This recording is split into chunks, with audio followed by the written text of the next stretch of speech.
দাঁড়িয়ে যে ছবিটা দেখতে পাচ্ছি যে এসআইআর এর শুনানির কিন্তু শেষ তারিখ এবং সেখানে দাঁড়িয়ে চূড়ান্ত তালিকা প্রকাশ হবে 28 তারিখে। সেখানে এসআইআর এর কাজ কতদূর হচ্ছে সেটা নিয়ে কথা বলবো। আমার সঙ্গে রাহি রয়েছে, আমি রাহির কাছে যাবো। রাহি, এই মুহূর্তে এসআইআর এর কি আপডেটটা পাচ্ছ? দেখো, আজকে তুমি যেরকমটা বললে আজকে হচ্ছে শেষ তারিখ এবং ইতিমধ্যে আমরা শুনানির শেষ তারিখ ইতিমধ্যেই আমরা দেখেছি যে ডেট বারবার এক্সটেন্ড করা হচ্ছে। তবে একেবারে যেটা নির্বাচন কমিশন মারফত যেটা জানা যাচ্ছে যে শুনানিতে রাখা হয়েছিল প্রায় 1,52,00,000 অ্যাপ্রক্স নাম্বার, এই এতজন মানুষকে শুনানিতে রাখা হয়েছিল। তো একেবারে গতকালের যে একদম শেষ আপডেট, সেই আপডেট ধরেই বলছি, সেই শুনানিতে কিন্তু এখনো পর্যন্ত প্রায় 6.25 লক্ষ মানুষ, মানে 6,25,000 মানুষ, তারা কিন্তু এখনো শুনানির হিয়ারিং এ যাননি, তারা অনুপস্থিত। এবং তাদের নাম কি বাদ যাচ্ছে? যদি অনুপস্থিত থাকে তাহলে অবশ্যই কিন্তু তাদের নাম বাদ যেতে চলেছে। আজকে শেষ দিন, আজকে 6,25,000-এর মধ্যে যতজন মানুষ যাবেন তাদের নাম থাকবে, মানে তারা ভেরিফিকেশনে আসবেন। আচ্ছা, ভেরিফিকেশনের সংখ্যাটা বলে দিই।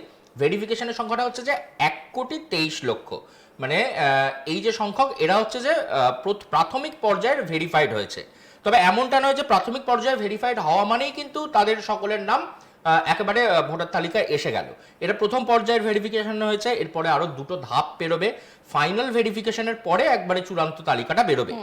তবে এই যে তালিকা যেটা বলছি, এর মধ্যে আরেকটা পরিসংখ্যান বলি, 1,40,000 এই নামটা কিন্তু ইতিমধ্যেই যারা মাইক্রো অবজারভাররা রয়েছেন তারা কমিশনের কাছে দিয়েছেন যে এই 1,40,000 যে নাম এসছে তাদের মধ্যে রয়েছে, মানে তারা হচ্ছে ইনএলিজেবল, মানে তারা যে নথি জমা করেছেন সেগুলো এলিজেবল হিসেবে গ্রাহ্য হয়নি।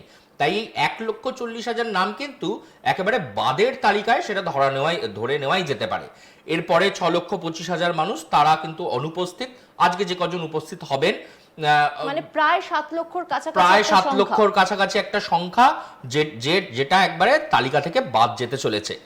তবে আরেকটা জিনিস যেটা বলে রাখা প্রয়োজন, সেটা হচ্ছে গতকাল কিন্তু আমরা দেখেছি যেমন রাজ্যের মুখ্য সচিব, তাকে দিল্লিতে ডেকে পাঠানো হয়েছিল, কারণ বারবার একটা অভিযোগ উঠছিল যে কমিশন যে নির্দেশ দিয়েছে সেই নির্দেশ কিন্তু সঠিকভাবে পালন করা হচ্ছে না রাজ্যের তরফ থেকে। এরকম ভাবেই কিন্তু আমরা দেখেছি দুজন ইআরও এবং দুজন এসআইআরও, এদের বিরুদ্ধে অভিযোগ এসেছিল। একজন ডেটা এন্ট্রি অপারেটর, তার বিরুদ্ধে কিন্তু একেবারে মামলা মোকদ্দমা পর্যন্ত চালাতে বলা হয়েছিল।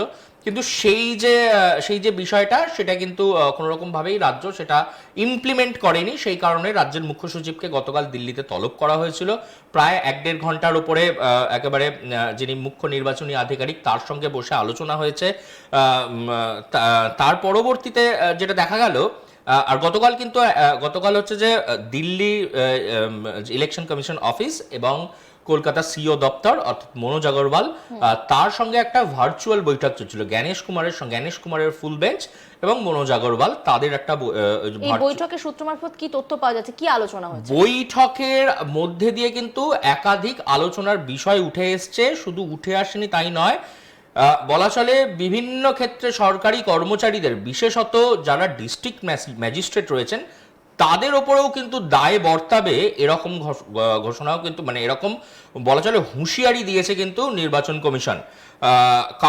কারণ যে হিসাবে যেটা দর্শানো হয়েছে, বলা হচ্ছে যে নির্বাচন কমিশনে মানে ওয়েবসাইটে যেখানে আপলোডিং এসআইআর প্রক্রিয়ার এনুমারেশন ফর্ম এবং সমস্ত নথি যেগুলো আপলোড হওয়ার কথা ছিল, সেখানে বিভিন্ন ক্ষেত্রে দেখা যাচ্ছে যে কোথাও সাদা কাগজ আপলোড হয়ে গেছে, কোথাও শুধুমাত্র খবরের কাগজের কাটিং আপলোড হয়েছে। পাসপোর্টের নামে দেখা যাচ্ছে বলা হচ্ছে পাসপোর্ট জমা দেওয়া হলো, কিন্তু পাসপোর্টের ছবি একদম অপরিষ্কার, মানে বোঝা যাচ্ছে না। এই ধরনের সমস্ত যে ঘটনাগুলো যেগুলো ঘটেছে, এটা নিয়ে কিন্তু একেবারে যে মুখ্য নির্বাচন কমিশন আধিকারিক জ্ঞানেশ কুমার এবং তার ফুল বেঞ্চ, তারা কিন্তু এই বিষয়ে কিন্তু একেবারে বড়সড় ওয়ার্নিং দিয়েছেন একটা। এবং ওয়ার্নিং দিয়েছেন শুধু তাই নয়, নাম করে বলে দিয়েছেন কোচবিহার, পূর্ব মেদিনীপুর, পূর্ব বর্ধমান, দক্ষিণ 24 পরগনা, এই জায়গার জেলা শাসকদের উপরে কিন্তু মানে একবারে বলা চলে খাড়ার ঘা ঝুলছে। কারণ জ্ঞানেশ কুমার, তাদের বেঞ্চ, তারা কিন্তু একবারে স্পষ্ট করে দিয়েছেন যে এরা এই সমস্ত যে জায়গায় সব থেকে অসঙ্গতি বেশি এসছে, মানে ত্রুটিপূর্ণ কাগজ এসছে। নথি সেগুলো জমা পড়েছে এবং নথির নামে বলা কমিশন বলছে যে নথির নামে কার্যত প্রহসন হয়েছে। বেশ। কারুর আধার কার্ড জমা দিতে বলা হয়েছে, কারুর বার্থ সার্টিফিকেট জমা দিতে বলা হয়েছে, তার বদলে দেখা যাচ্ছে কেউ খবরের কাগজের কাটিং আপলোড করে দিয়েছে। মানে এগুলো তো হওয়া উচিত নয়, এমনটা বলছে কমিশন। কিন্তু অপর দিক থেকে এই যে রাজ্য এবং কমিশনের যে সংঘাত চলছে, আমরা ইতিমধ্যেই দেখেছি মুখ্যমন্ত্রী তিনি নিজে সওয়াল জবাব করতে একবারে সুপ্রিম কোর্টে পৌঁছে গিয়েছেন।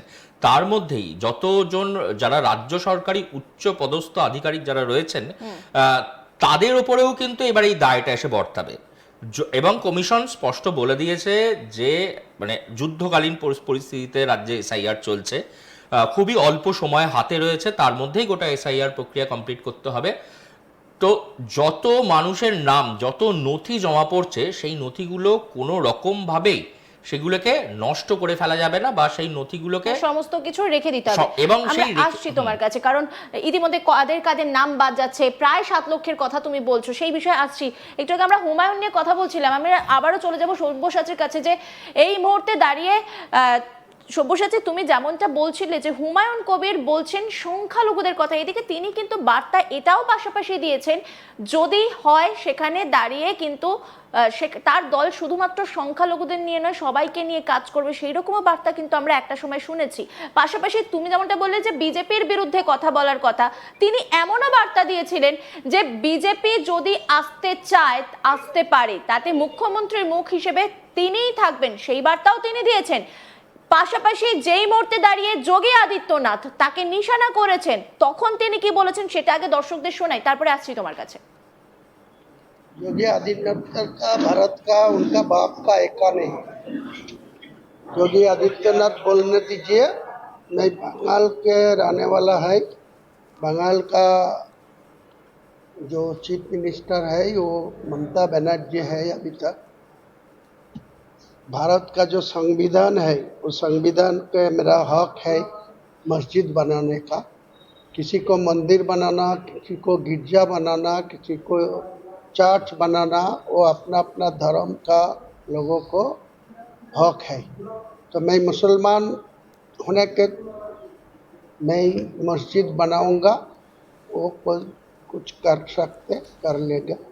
या अयोध्या नहीं है, लखनऊ नहीं है, ये यूपी नहीं है, ये बंगाल है या मुर्शिदाबाद है।